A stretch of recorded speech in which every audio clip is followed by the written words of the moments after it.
Here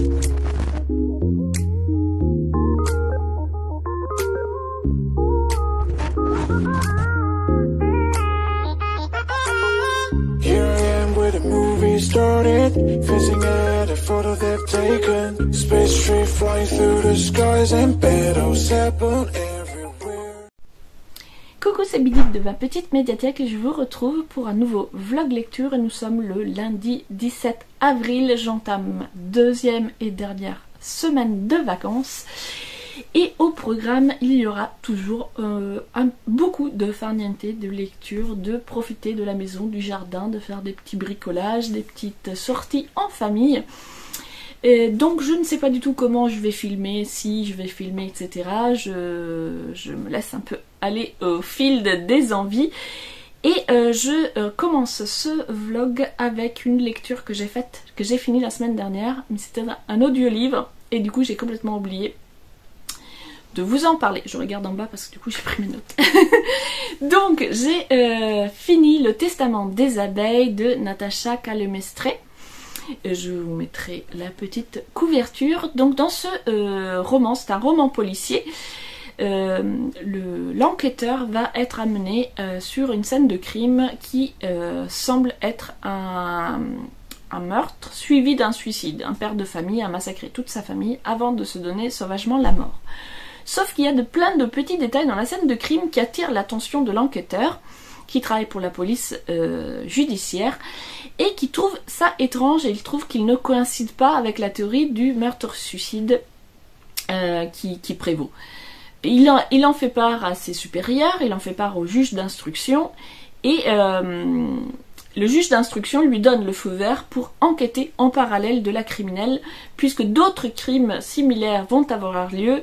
Lui, il fait le lien, mais la criminelle semble n'a pas tout de suite avoir fait le lien, donc lui, il a le feu vert de ses supérieurs pour mener une enquête parallèle, mais du coup, ça doit être une enquête secrète pour pas que la criminelle découvre qu'ils enquêtent également, pour pas qu'ils empiètent, voilà, sur le territoire de la criminelle. Et donc avec cet enquêteur, avec toute son équipe, va mener cette enquête parallèle et découvrir que les crimes sont liés à une étrange prophétie laissée par un voyant décédé quelques années plus tôt, et qui s'appelle Le Testament des abeilles, et où il est question du réchauffement climatique, des morts des abeilles, de l'intrusion en fait, de la destruction de la nature par l'humain, par les OGM, enfin voilà, on va aborder plein de thèmes sur la surexploitation de la nature par l'homme, et que cela peut conduire à la destruction du coup de l'humanité tout entière. Et quelqu'un semble se servir du coup de cette prophétie pour multiplier les meurtres qui ont des allures de suicide. Donc voilà, ça c'est la théorie de départ de notre enquêteur, qui va du coup mener cette enquête plus ou moins secrète, et du coup l'enquête va servir aussi de prétexte à nous parler des problèmes écologiques, de la disparition des abeilles, et voilà, c'est un peu... Voilà, c'est un roman, l'enquête, il y a toute une enquête avec des vrais meurtres, etc. Mais c'est vraiment un prétexte à nous parler des problèmes du réchauffement climatique, du déraillement de la nature, de la perte de biodiversité, etc. Le roman, je l'ai trouvé plutôt sympa. Rien d'extraordinaire, voilà, c'est pas la lecture du siècle, mais c'est quand même une lecture sympa que j'ai du coup fait en audio. Le narrateur, j'ai oublié son nom, mais c'était une narration très agréable, donc c'est un homme qui lisait le roman. C'était très agréable à écouter. Les personnages sont sympathiques. L'enquêteur, il a un petit côté un peu cliché, puisque voilà, c'est l'enquêteur un peu torturé, qui un tombeur de ses dames, mais qui a du mal à tomber amoureux, etc. Et ça, je trouve que c'est un personnage, voilà, c'est l'enquêteur, et souvent ce côté un peu ténébreux, torturé. Donc ça manquait un peu d'originalité, mais néanmoins, il est quand même sympathique. Et puis en parallèle de l'enquête, on va quand même suivre aussi son histoire. Voilà, il va nous parler de lui, et du coup on va découvrir des choses sur son histoire. Et du coup je pense qu'il va devenir l'enquêteur d'une série. Je ne sais pas si Natacha Calamestre a écrit d'autres romans policiers avec ce même enquêteur, mais en tout cas la façon dont c'est construit, ça donne à penser qu'il y aura une suite puisqu'on découvre des choses sur sa vie en même temps qu'on suit l'enquête et on reste un petit peu, voilà, on a des indices, mais je pense que ça peut aller un petit peu plus loin, donc sans doute que s'il y a d'autres romans et qu'on retrouve le même personnage, on aura le fin mot de l'histoire sur sa vie personnelle à lui, qui est aussi entouré de mystères et de meurtres et tout ça. Voilà pour cette lecture que je voulais partager avec vous et que j'avais fini la semaine dernière mais pas eu le temps de... Enfin, j'ai tout simplement oublié de vous en parler au moment où j'ai fait mon récap. Et du coup, je vous retrouverai plus tard puisque depuis dimanche, je n'ai encore rien lu. Ceci dit, nous ne sommes que lundi, mais voilà, je n'ai rien lu de spécial. A plus tard. Coucou, nous sommes le jeudi 20 avril. J'ai pris mon petit tricot pour tricoter pendant que je vous parle. Je viens faire rapidement quelques updates lecture. Comme d'habitude, quand je suis en vacances, je finis par lire beaucoup moins que quand je ne suis pas en vacances. Entre les sorties en famille, le jardinage et tout ça, j'ai finalement assez peu lu. Je n'ai toujours pas terminé le roman commencé le week-end dernier pour le marathon de lecture. Et je n'ai toujours pas terminé non plus Les Sorcières d'Or. Ces deux lectures, nous sommes déjà jeudi et je ne les ai pas ouvertes une seule fois. Si, Les Sorcières d'Or, j'ai essayé de lire quelques pages, mais en ce moment je suis super fatiguée et le soir je lis 2 pages et je m'endors. Donc autant dire que je n'ai pas beaucoup avancé. Par contre, j'ai commencé une nouvelle lecture audio. J'ai commencé Les Sœurs Carmine et j'ai déjà écouté une dizaine de chapitres. Je ne sais plus si je suis au 9 ou au 10. En tout cas, voilà, c'est une petite dizaine de chapitres. Et j'aime beaucoup l'ambiance. Donc nous sommes dans une ville qui s'appelle Grisaille. Où il y a des vampires, une brume permanente, une ambiance très très glauque, des voleurs, des arnaqueurs, une reine régicide, enfin bon bref. Il y a voilà une ambiance hyper... Bon, désolé, petit problème technique, mon pied n'avait plus de batterie et donc voilà, il s'est mis en stand-by.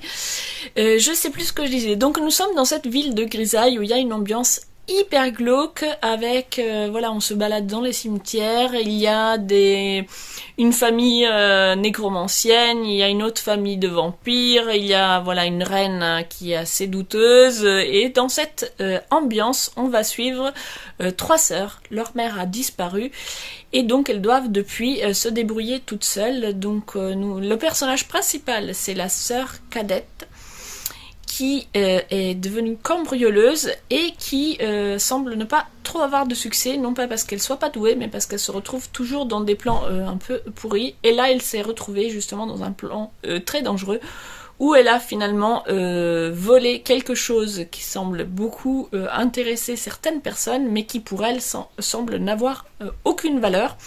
Donc elle va voilà, se retrouver dans une situation très compliquée. Et en même temps, elles ont des dettes, elles n'ont plus d'argent, donc voilà, elle s'inquiète beaucoup de comment faire vivre sa famille. En même temps, elle est recherchée, à la fois par des personnes à qui elle doit de l'argent, à la fois par ceux qui voulaient voler la chose qu'elle a volée. Et donc voilà, on va la suivre dans ses aventures. Et ces deux sœurs sont aussi assez amusantes. Donc on a la sœur aînée qui ressemble, donc leur mère était une courtisane et donc sa sœur aînée semble être voilà, avoir hérité de ce côté un peu courtisane où elle est dans la séduction permanente et en même temps elle veut absolument pas d'homme dans sa vie et donc elle est très contente d'avoir des dettes comme ça, elle n'a pas de dot pour pouvoir se marier. Et elle a toujours une attitude assez méprisante avec donc sa cadette, dont elle se moque beaucoup, notamment à cause de son physique. Et enfin, on a la troisième et dernière petite sœur qui, elle, n'a que 8 ans et qui a la capacité de voir des fantômes. Et donc elle parle toujours de ces fantômes comme des amis à elle, et ses sœurs pensent qu'ils sont des amis imaginaires, qu'elles se racontent des histoires, mais ne la prennent pas vraiment au sérieux. Voilà le point de départ. Pour l'instant, je n'en sais pas beaucoup plus. En tout cas, l'ambiance est vraiment très sympa et la version audio très agréable. Je ne me souviens plus de la personne qui lit. Je vous mets de toute façon, comme d'habitude, la couverture. Et voilà, en tout cas, j'aime beaucoup sa façon de raconter l'histoire. C'est très vivant, c'est vraiment très chouette. Et puis, c'est une petite lecture légère. En ce moment, ça me convient parfaitement parce que j'avais besoin de quelque chose, voilà, que je puisse écouter comme ça pendant que je fais autre chose et qui me demande pas trop de concentration, pas trop d'efforts. Et là, du coup, c'est parfait, c'est rigolo, c'est voilà, il y a de l'humour, il y a aussi, en même temps, il y a de l'action, il y a de la tension, donc c'est parfait. Sinon, j'ai également terminé les 4 déesses. Mince, comment ça s'appelle ? Les 4 déesses du cycle féminin. Voilà, c'est ça. Donc, je vous mets une petite couverture. Je l'ai en format papier, mais évidemment, je n'ai pas pensé à le prendre avec moi. Donc, je vous mettrai la couverture là. Donc, c'est un tout petit livre avec des très jolies illustrations et qui va donc parler du cycle féminin en le divisant en 4 phases. Et à chaque phase est associée une déesse qui symbolise un peu l'énergie de cette phase. Donc on va avoir la Vierge qui est la phase précédant l'ovulation. Ensuite on a la Mère qui est la phase d'ovulation. Ensuite on a l'Enchanteresse qui est la phase de prémenstruelle et la Sorcière qui est la phase menstruelle. Et donc l'autrice nous explique que pour chacune de ces phases, nous avons des énergies différentes, des choses qui vont être faciles à faire ou difficiles à faire selon la phase dans laquelle on se trouve. Par exemple, il y a des phases où on va être plus créative, des phases dans lesquelles on va être plus solitaire, des phases pendant lesquelles on va être plus tourné vers les autres, vers la communication, etc. Et donc elle dit, je retrouve mes mots dans ma tête avant de faire ma phrase.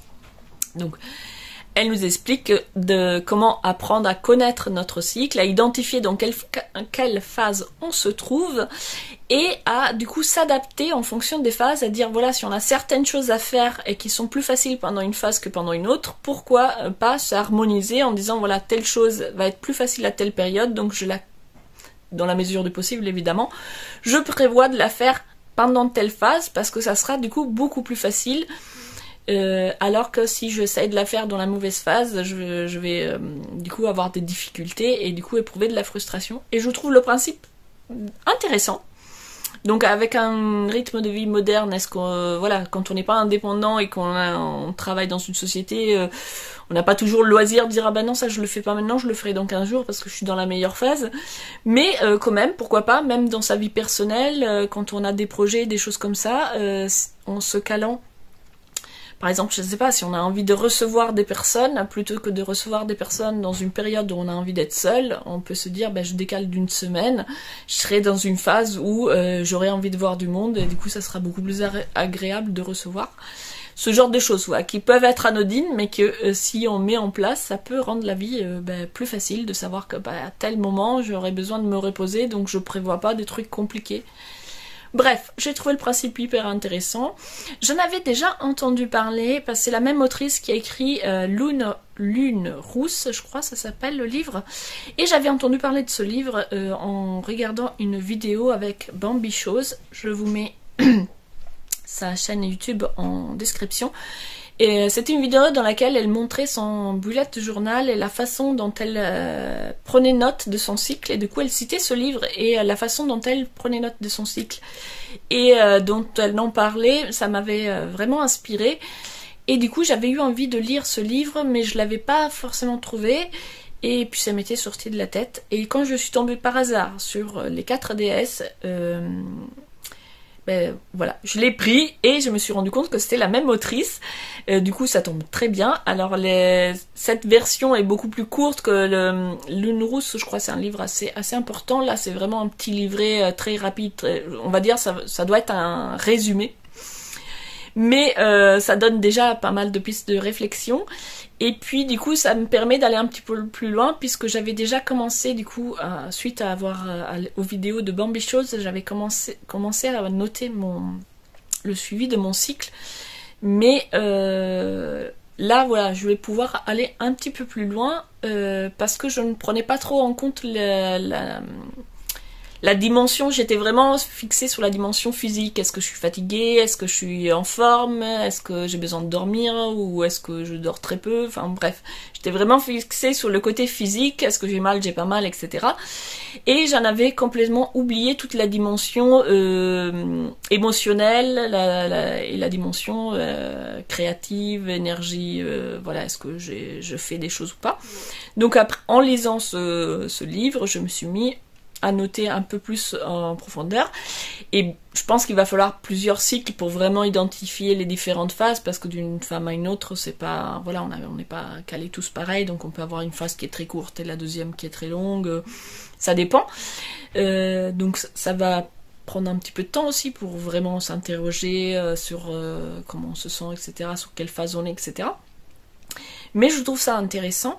Et j'ai été amusée de constater très rapidement que, par exemple, j'avais réfléchi à un truc en me disant « Ah oui, non, mais là, il faut que je mette de l'ordre là, parce que ça me prend la tête, ça et comme ça, comme ça. » Et puis après, le soir, je lis le bouquin qui dit si vous êtes dans telle phase, vous allez avoir envie de mettre de l'ordre. » Je me dis « Ben, c'est exactement ça. » Et le lendemain, je me réveille et je me dis « Ah non, mais finalement, c'est comme si c'est super bien là. » Et je regarde le soir, je lis le chapitre suivant, il me dit « Si vous êtes dans telle phase, finalement, vous aimez bien les choses telles qu'elles sont. » Du coup, ça m'avait fait rire là. Voilà, sans le faire exprès, finalement, j'étais vraiment en phase avec ce que le livre disait. Donc j'ai trouvé ça intéressant. Voilà pour les lectures de cette semaine, donc très très timide. Est-ce que nous avons regardé des choses dont je ne vous aurais pas parlé? Ben non, on n'a pas trop regardé non plus, on a continué tranquillement Top Chef. On aime bien, alors ça nous fait beaucoup rire parce qu'en fait il n'y en a aucun de nous qui aime cuisiner, mais on adore regarder Top Chef. On regarde les autres cuisiner, ça nous donne faim, ça nous donne envie, et puis voilà.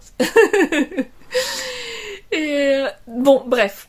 Si, autre chose dont je voulais vous parler, nous sommes allés au Futuroscope en famille, donc j'ai fait quelques images, très peu, hein, parce que voilà, on a profité surtout, mais j'ai fait quand même quelques petites images pour vous montrer. Donc nous avons fait pas mal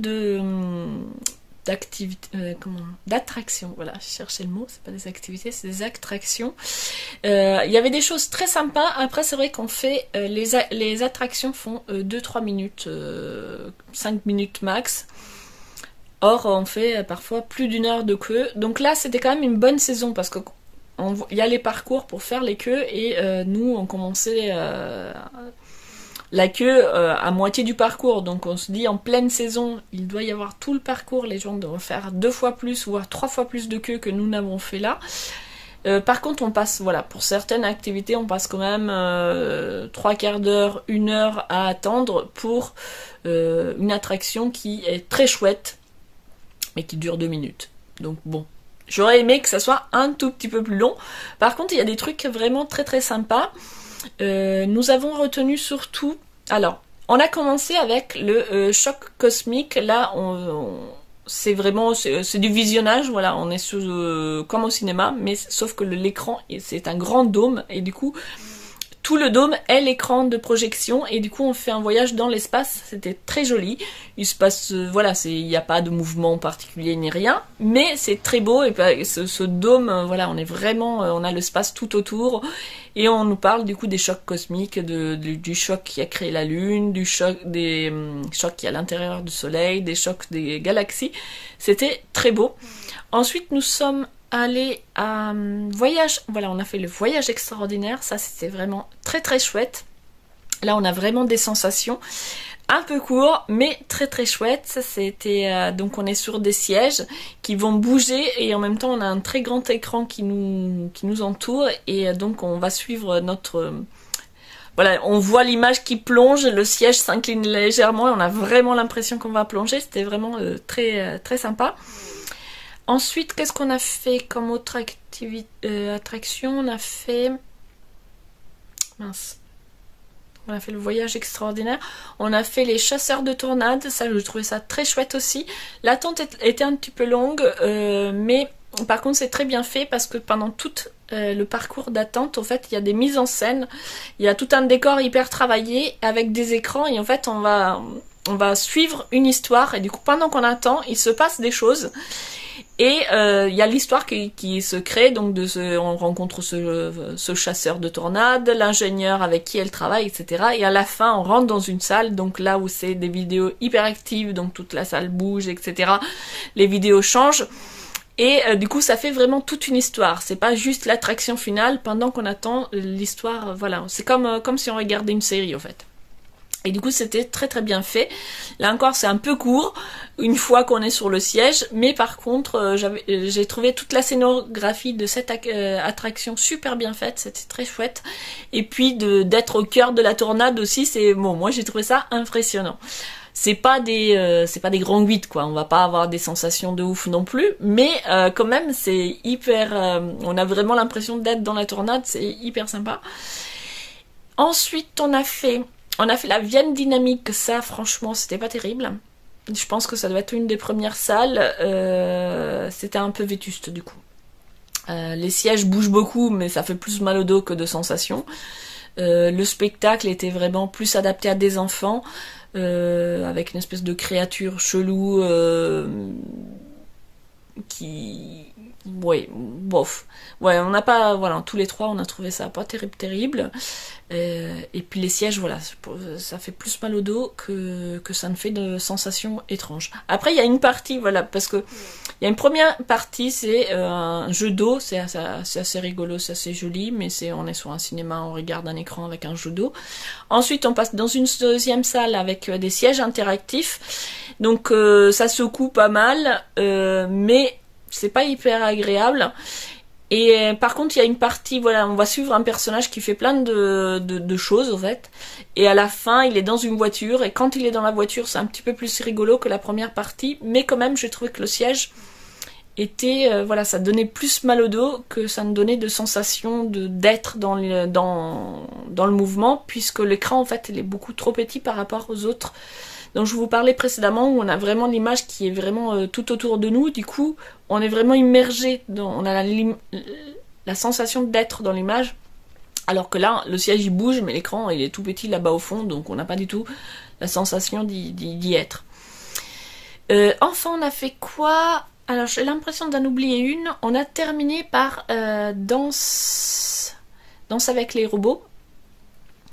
Là, l'attente était interminable et ça dure 2 minutes même pas. Donc là c'est la chose avec les plus de sensations qu'on ait fait. Donc on se met dans des sièges et puis c'est une espèce de bras robotique avec des sièges, on s'assoit sur ces sièges et après ça va faire des loopings, ça tourne, on se retrouve la tête à l'envers, etc. Donc c'est le truc qui a le plus de sensations, un peu comme un manège à sensations, sauf que c'est hyper rapide, donc tu commences à peine à trouver ça marrant que c'est fini. Donc là, moi j'étais un peu déçue, non pas parce que ça ne fait pas de sensation, mais parce que c'est vraiment très court par rapport au temps d'attente qui était quand même très long. Et donc ça aurait été sympa que ça dure un tout petit peu plus longtemps pour que... Bon, en même temps, il n'y a que 20 personnes qui passent à la fois, donc si c'était plus long, les queues seraient encore plus interminables. Mais du coup, un peu de déception, quoi, parce que effectivement, ça s'arrête vraiment au moment où on commence à trouver ça drôle. Et on en a fait un autre. C'était quoi? Ah si, on a fait quelque chose avec les voitures. C'était copilote avec de... Merde, comment ça s'appelle? Comment il s'appelle? Enfin bon, bref, c'est quelque chose avec une voiture de course. Un pilote dont j'ai oublié le nom. Quelque chose Lob. Bref, et donc là on est sur des sièges interactifs aussi, la version un petit peu plus archaïque du siège on va dire, parce qu'il y en a des plus ou moins modernes, mais celui-là fonctionnait très bien. C'est pareil, on a une petite histoire, donc on fait la queue, il y a un petit décor, mais pas spécialement scénarisé, mais il y a quand même un petit décor sympa, et avec des petites questions pour les enfants, etc. Et après, on va être sur des sièges donc interactifs qui bougent en même temps que l'image et on va se retrouver dans la voiture avec Sébastien Loeb, je crois qu'il s'appelle. Bon, bref, je ne sais plus.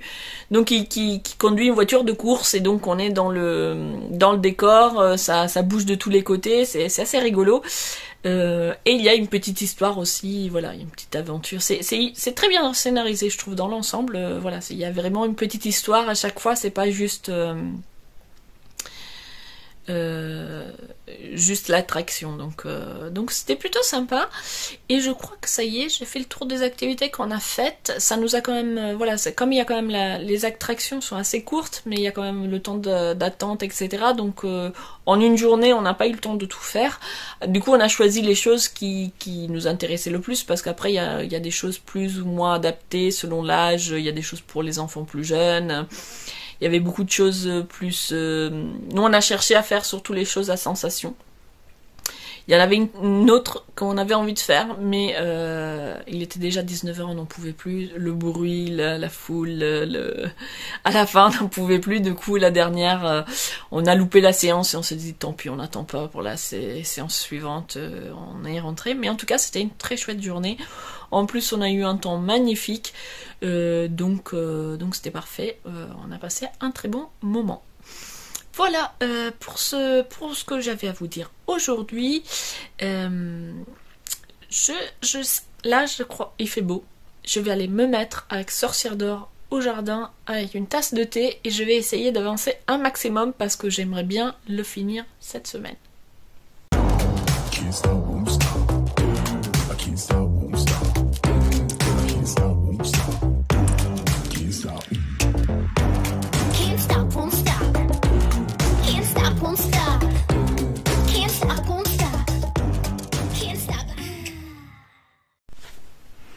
Coucou, nous sommes vendredi. Hier, je vous ai quitté en disant que j'allais lire au jardin et étonnamment, pour une fois, c'est bien ce que j'ai fait. Donc j'ai repris les Sorcières d'Or que j'avais un petit peu laissé de côté ces derniers jours et j'ai lu 3-4 chapitres. J'aime bien l'histoire, mais c'est vrai que la narration est assez lente plutôt. Puis il y a toujours des contretemps, etc. Donc on sait ce que les personnages veulent faire, mais il y a toujours des contretemps qui font que ça prend du temps. Et du coup, j'avoue que quand je lis 2-3 chapitres, 4, après j'ai envie de changer parce que ça manque un petit peu de rythme qui fait qu'on a envie d'enchaîner les pages. En tout cas moi, personnellement. Je sais qu'au bout de 3-4 chapitres, j'ai besoin de changer de lecture parce que sinon je finis par m'ennuyer. Par contre, j'aime bien l'histoire, donc j'ai envie de le terminer, mais je prends mon temps. Donc voilà, hier j'ai avancé un petit peu, je crois que j'ai lu 3 chapitres, il me semble. Et puis du coup, j'ai voulu changer et j'ai repris la série Morillon dont j'avais lu les 2 premiers tomes. Je les avais lus déjà il y a un an, la série fait 5 tomes au total et depuis ils étaient posés sur mon étagère bien en vue, genre il faut que tu lises ça. Du coup à l'occasion du Tarot Book Challenge, j'ai fait au début du mois, j'ai préparé une palle 100% manga et j'avais mis cette série pour valider la carte monde. Donc il fallait que je lise 3 tomes pour finir la saga. Voilà qui est chose faite, je les ai lus hier, donc je vous montre les 3 couvertures. Donc dans cette saga on va suivre Young, je sais pas si je prononce bien, mais en tout cas voilà, c'est écrit comme ça. Donc qui est un jeune prince qui vit en exil avec sa mère et ils vont être attaqués et sa mère est assassinée, mais avant de mourir elle lui fait don d'une épée magique. Et donc cette épée lui donne un super pouvoir. Young c'est le cadet, et il est très réservé, il est plutôt de constitution pas forcément très fort, et alors que son frère c'est le prince héritier qui est fort, etc. Donc lui il est toujours un petit peu en retrait, mais c'est lui qui a cette fameuse épée.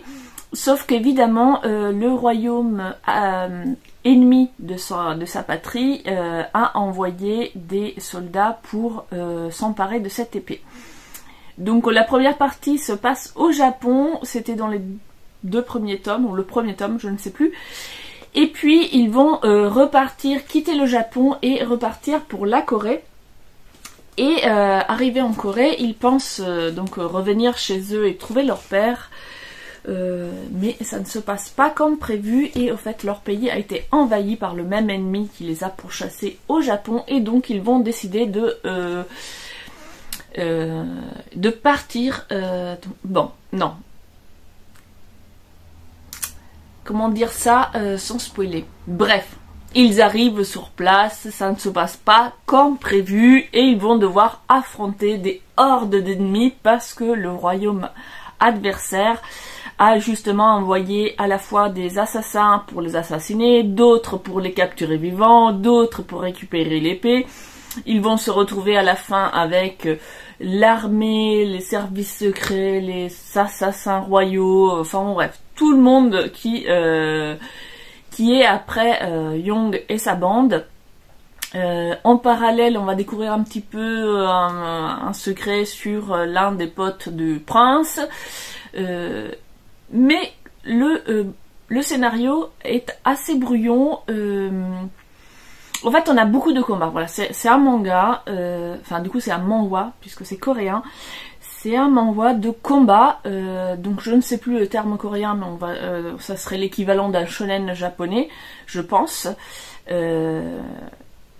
On est vraiment combat. À chaque combat, on va tomber sur un ennemi encore plus fort, nouveau combat, un ennemi encore plus fort, nouveau combat, etc. Donc il y a beaucoup de combats. Les scénarisations des combats sont sympas. Alors ce sont des combats absolument pas vraisemblables. On n'est pas là dans des arts martiaux. Hein. On est là dans des gens qui se dédoublent, qui ont les bras qui repoussent, qui ont des super pouvoirs, des épées super machin, des arcs magiques. Voilà, on n'est pas du tout dans les combats réalistes. Mais voilà, en tout cas, c'est des scènes de combat plutôt sympas. J'ai essayé de voir si j'en trouve. Voilà, par exemple, là, on va avoir coup d'épée contre cheval. Voilà, on a les scènes de scénarisation de combat, par exemple la charge de la cavalerie là, je les trouve plutôt sympas. Par contre, voilà, le scénario, il n'y a pas grand chose à part les combats en fait. On a l'histoire du prince, etc. Mais c'est relativement brouillon et ça va. En fait, on passe beaucoup de temps sur le combat et du coup, on n'a pas vraiment le temps de s'attacher aux personnages et tout ça. Donc j'ai trouvé ça agréable à lire, c'est sympa, ça se passe en Corée, les guerres des royaumes de Corée au Moyen-Âge, donc c'est un contexte historique que je ne connais pas, donc c'était sympa de découvrir. Après il y a du coup beaucoup de termes aussi qui sont laissés en coréen par rapport les noms des... Tel groupe d'assassins il s'appelle comme ci, telle autre armée s'appelle comme ça, et les noms sont gardés en coréen, donc c'est vrai que... c'était pas toujours très clair, je comprenais pas c'était quoi les machins bidules, les trucs machins, pourquoi est-ce qu'ils ont ces noms et voilà, c'était pas forcément toujours très clair. Puis le contexte historique, il y a des notes à la fin pour expliquer. J'avoue que moi lire les notes, voilà, j'ai pas eu envie de lire les notes et du coup en se basant seulement sur ce qui est raconté dans le manga, c'est vraiment résumé de façon hyper succincte, et comme on rajoute une grosse part de fantastique sous le côté historique, j'avoue que après avoir lu ça, on sait toujours rien sur l'histoire de la Corée au Moyen-Âge. Hein. J'ai trouvé ça manquait un peu de contextualisation pour rendre la chose un petit peu plus intéressante. Ça manque de phases où on passe du temps avec les personnages pour pouvoir les connaître et s'attacher à eux. Il y a des phases humoristiques, mais elles sont souvent d'ailleurs accompagnées. Au niveau du dessin, c'est très particulier. Donc dans l'ensemble j'ai aimé, parce que j'aime bien quand le dessin est un peu original et qu'on sort du mainstream, etc. Donc là voilà, c'est un dessin qu'on peut voir sur la couverture qui est assez particulier. Par contre c'est assez inégal, donc on va avoir par exemple des planches comme ça assez stylisées et d'autres beaucoup plus travaillées, et du coup c'est un peu... je vous montre un petit peu le dessin, je tourne au hasard, hein, donc... Mais j'ai trouvé que c'était assez inégal. Il y avait des planches qui étaient... Les combats, par exemple, sont... Voilà, on va avoir une planche avec qui est plus travaillée. Et après, il y en a d'autres où les personnages ont carrément des proportions étranges, des têtes énormes, des corps tout flués. Donc, c'est assez inégal au niveau du dessin. Et ça rajoute un côté brouillon. Donc, le scénario, je le trouve un petit peu brouillon parce qu'à part les combats, on comprend rien, ou presque. Et le dessin, ça a ce côté un petit peu brouillon, il va y avoir des jolies planches et puis des planches hyper stylisées. Il y a un peu d'humour, mais qui moi m'a pas spécialement fait rire. Et il n'y a pas par contre ce côté un peu... bon, les personnages vivent des choses très dures, mais émotion zéro. Donc je ressors assez mitigée finalement de cette série, puisque voilà, j'ai pas eu d'émotion, j'ai pas eu d'empathie pour les personnages, j'ai pas eu de tension même dans les combats, etc. Parce que c'est tellement extravagant que... voilà, on laisse ça comme... Enfin, il n'y a pas de tension, j'ai pas éprouvé d'émotion en lisant ce manga. Après, j'ai trouvé ça sympa de découvrir quelque chose de différent. Voilà, un dessin particulier et un contexte historique que je n'ai pas l'habitude de lire. Maintenant, je ne sais pas, je me tâte. Est-ce que ça ne fait que 5 tomes, donc ça prendra pas beaucoup de place dans ma bibliothèque. Est-ce que je le garde comme objet de curiosité parce que je trouvais que c'était sympa, ça sortait un petit peu de l'ordinaire? Ou est-ce que je m'en sépare parce que je n'ai pas vraiment accroché à l'histoire? Je n'ai pas encore décidé. Je pense que je vais le garder encore un petit peu et puis voir à la fin de mon tri si je la garde ou pas. En tout cas, voilà, lecture sympa, mais franchement pas mémorable. Ou alors, si pour ceux qui aiment les combats hyper épiques, etc., moi j'avoue que j'aime bien quand il y a un petit peu d'histoire et pas que des combats. Du coup, ça me manquait de quelque chose pour moi. Voilà pour ce que j'ai lu hier. Là, il fait encore super beau. C'est mon dernier jour officiel de vacances. Bon, après c'est le week-end, j'ai encore le week-end, hein, mais voilà. Mes vacances se terminent cette semaine. Donc je vais aller profiter encore... Oui, pardon. Je vais aller encore profiter du jardin. Je vais amener... je pense que je vais reprendre Les Sorcières d'Or et avancer un petit peu, lire quelques chapitres. Et peut-être terminer, je l'ai là à côté de moi, La Chambre des officiers que je n'ai pas retouché depuis le marathon et donc j'en suis à peine à la moitié. Donc voilà. Et je pense que je vais me prendre un manga aussi. Bah, de toute façon, quand je vais lire au jardin, le jardin est pas très loin, hein, mais enfin il n'est pas collé à la maison, donc en général quand je vais lire au jardin, je me prépare une pile de livres, comme ça je m'installe, je mets mes petits coussins, je mets ma pile de livres et je choisis selon l'envie au fur et à mesure de mon après-midi. Je vous dirai ça plus tard. Je vous retrouve dans ma cuisine, je vais préparer un cake au thon et aux olives sans gluten et aussi sans œufs parce que j'en ai plus.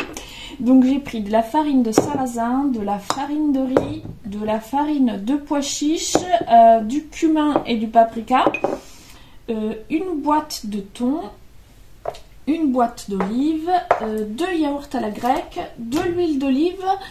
Et puis on verra si ma pâte est trop épaisse, je rajouterai un peu d'eau parce que les farines sans gluten ont tendance à absorber plus d'eau que la farine de blé. Donc souvent la pâte est un peu trop dure et en rajoutant un petit peu d'eau, ça marche très bien. Donc je vais procéder comme un gâteau au yaourt ordinaire. Je crois que je vais mettre tous mes ingrédients, mélanger. Enfin tous les ingrédients sauf les olives, le thon, mélanger et après je rajoute le thon et les olives. J'ai choisi un thon à l'huile, donc je vais peut-être mettre un petit peu moins d'huile que la recette.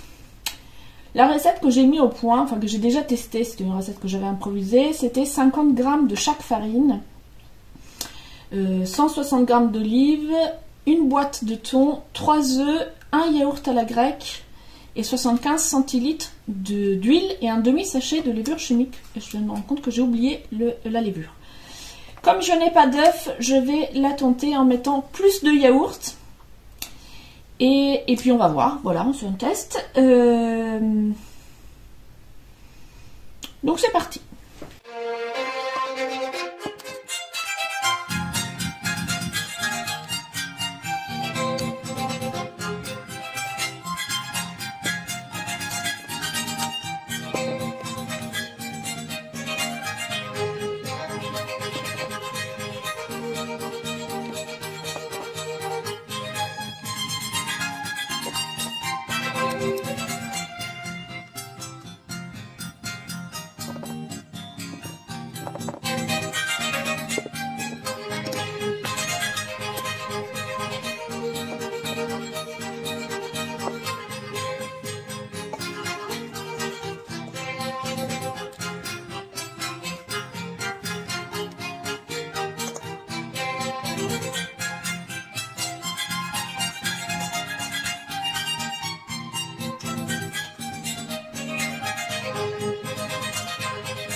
Coucou, je vous retrouve, nous sommes le samedi 22.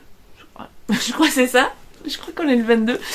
Je vous parle du coup du manga que j'ai lu hier. C'était encore un manga que j'ai pioché dans ma palle du mois d'avril, que j'avais préparé pour spécialement pour un mois au Japon et le Tarot Book Challenge, donc le mois au Japon organisé par Hilde et Lou, et le Tarot Book Challenge organisé par Livromancienne.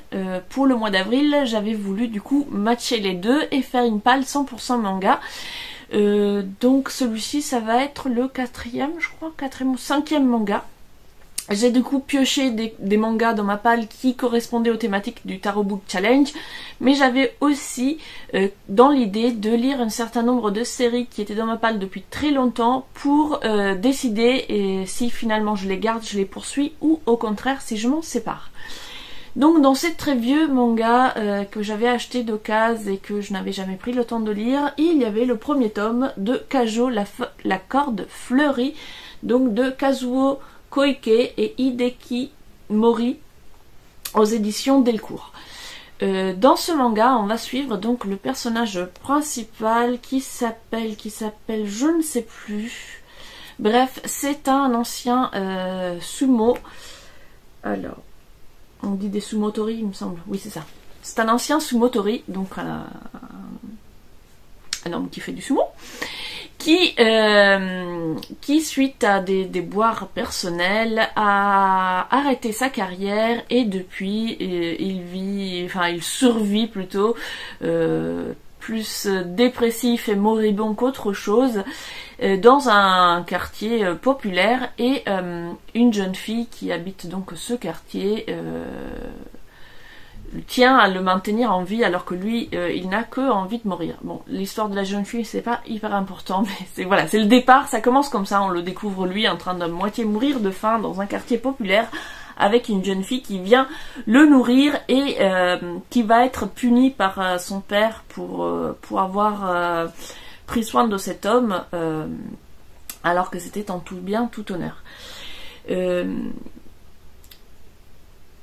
Arrive, voilà, du coup, dans ce quartier, enfin, dans la famille de cette jeune fille, le père est alcoolique, la mère est malade, le père qui serait a priori le beau-père de cette jeune fille, un jour complètement bourré, agresse la jeune fille qui se défend et tue sans le vouloir cet homme.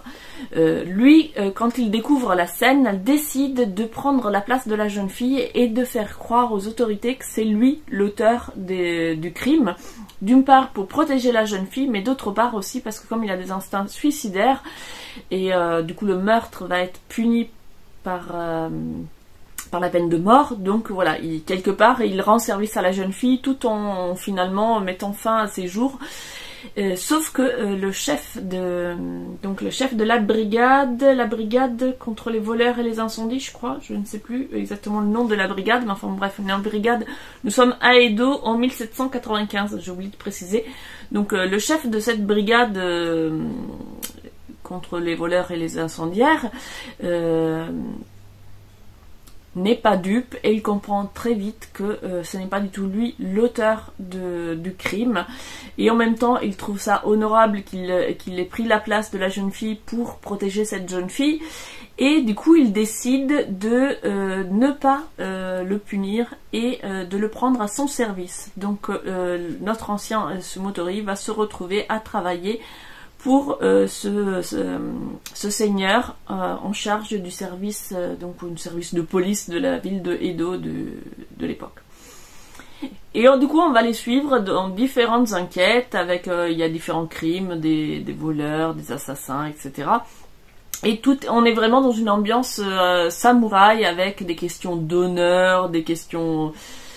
plus que des enquêtes policières, il va être vraiment question de l'esprit un peu de l'époque, de l'importance de l'honneur, et donc son chef qui est malade, pour qui c'est très important d'arriver à mener certaines enquêtes parce qu'il est diminué physiquement, mais qu'il veut absolument justement mourir honorablement et du coup arriver à résoudre des enquêtes, etc.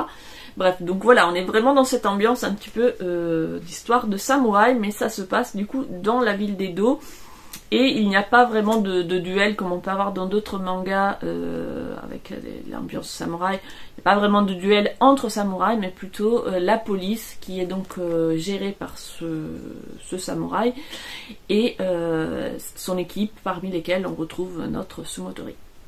Je vous montre quelques planches. J'en ai partagé sur mon compte Instagram en story. J'aime beaucoup, alors par exemple, voilà, là on voit bien. J'aime beaucoup, je sais pas si ça fait le point. Pas très... J'aime beaucoup le dessin, du coup je ne sais pas qui c'est qui est au scénario, qui c'est qui est au dessin. Le dessin c'est Hideki Mori. Alors je crois que j'en ai déjà lu des mangas de lui, hein, parce que ce dessin je le connais. Mais comme je n'ai pas du tout la mémoire des noms, je ne saurais vous dire c'est quoi que j'ai lu. Alors là, par exemple on le voit. Alors il y a une autre scène, c'est celle que j'ai partagée sur Instagram, on le voit mener un combat. Voilà, j'aime beaucoup cette planche. Donc voilà, j'aime beaucoup le dessin, on est vraiment dans quelque chose de assez classique, mais pas classique des mangas récent.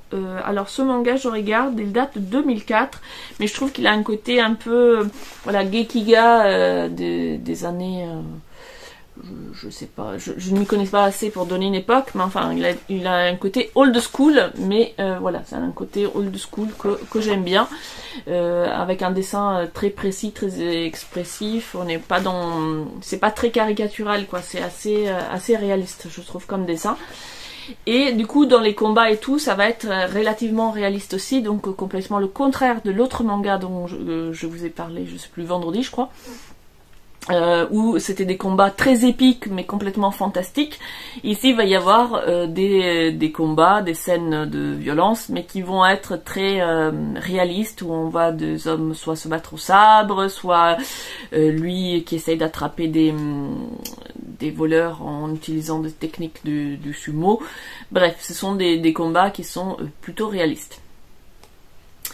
Donc je garde ou je garde pas, j'avoue que j'aime beaucoup le dessin, j'aime l'ambiance de cette époque-là, j'aime ce style Gekiga, donc les Gekiga ce sont plutôt des mangas avec des histoires dramatiques un peu, et donc j'aime ce ton un peu grave, etc. dans le Japon du XVIIIe siècle. Donc oui je garde, maintenant je crois... C'est une assez vieille série, je ne sais pas s'il est toujours édité, donc je vais voir si j'arrive à trouver la suite. Déjà je vais voir, première chose, je vais voir combien de tomes il y a au total, parce que si c'est une série de 30 tomes, je laisse tomber, je me débarrasserai du premier. Si c'est une série d'une longueur raisonnable et que j'arrive à trouver les autres tomes en manga d'occasion, je vais la garder. Voilà pour la lecture que j'ai fait. J'ai aussi avancé dans mes romans, mais pas suffisamment pour avoir de nouvelles choses à vous dire. Donc là, donc nous sommes samedi après-midi, mais je n'ai rien de prévu. Du coup, je vais en profiter pour me faire une couleur. Et pendant que la couleur prend, je vais bouquiner tranquillement. Il fait beau. Je vais peut-être bouquiner au jardin. Avec ma Charlotte, ça va être charmant. Mais voilà, mon programme de l'après-midi. Donc je reviendrai peut-être ce soir, peut-être demain matin, vous faire un update des lectures avant de faire le montage de cette vidéo. Coucou, je vous retrouve. Nous sommes le dimanche et je viens faire le dernier update de la semaine. J'ai lu le Samouraï Bambou de Taiyo Matsumoto et Issei Fuku. Oh, je vais y arriver. Donc c'est chez Kana dans la collection Made In. C'est encore un manga que j'avais acheté il y a très longtemps et que je n'avais jamais pris le temps de lire. Donc voilà, je suis contente d'avoir enfin découvert cette série. Je n'ai que le premier tome. Et donc je vais vous montrer quelques images. Le dessin est très particulier. On est très loin du manga mainstream, l'esthétique shonen. Là on est dans un dessin vraiment très particulier. Alors là il y a même des planches en couleur. J'essaie d'en trouver. Voilà. Alors à premier abord c'est vrai que le dessin il est assez particulier, mais finalement j'aime beaucoup. Ça a un côté certes comment expliquer, un peu stylisé, mais j'aime beaucoup, c'est très expressif. Et pour ce qui est de l'histoire, c'est assez contemplatif, donc il se passe en réalité pas grand chose. Donc c'est des petites scénettes. On va suivre donc le personnage principal qui est un ronin qui vient d'arriver à Edo et qui flâne. D'ailleurs on sait pas comment il gagne sa vie parce qu'il n'arrête pas de flâner et on le voit jamais travailler. En tout cas voilà, il flâne, il s'est lié d'amitié avec un enfant de son quartier et du coup on va les suivre tous les deux. Il a un côté très rêveur, contemplatif, et il suit les papillons, regarde les oiseaux, etc. Et il regarde surtout les mouvements, comment les animaux se meuvent par rapport aux êtres humains et tout ça. Donc c'est très particulier comme ambiance, un côté vraiment contemplatif, tranche de vie dans le Edo du coup c'est à quelle époque?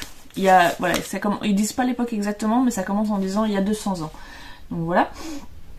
Et ça m'a fait penser un petit peu à, comment ça s'appelle déjà, Goyo de Ono Natsume. On suit pareil un ronin qui flâne finalement dans la ville d'Edo et qui a aussi un dessin assez particulier. Là le dessin est encore un cran dessus dans la stylisation, ça se dit ça?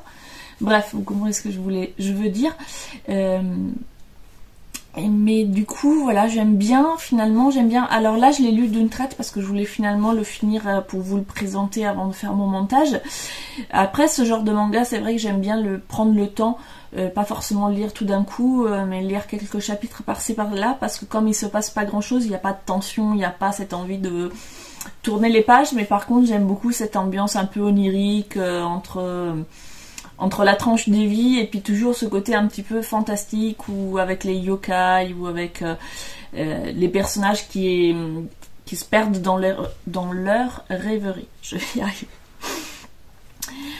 Donc je garde ou je garde pas? Oui, je garde, et je vais essayer du coup de me procurer les tomes suivants en croisant les doigts pour que ce ne soit pas une série trop longue. Je ne sais pas du tout combien de tomes elle fait au total, mais si elle fait une dizaine de tomes, ça sera parfait.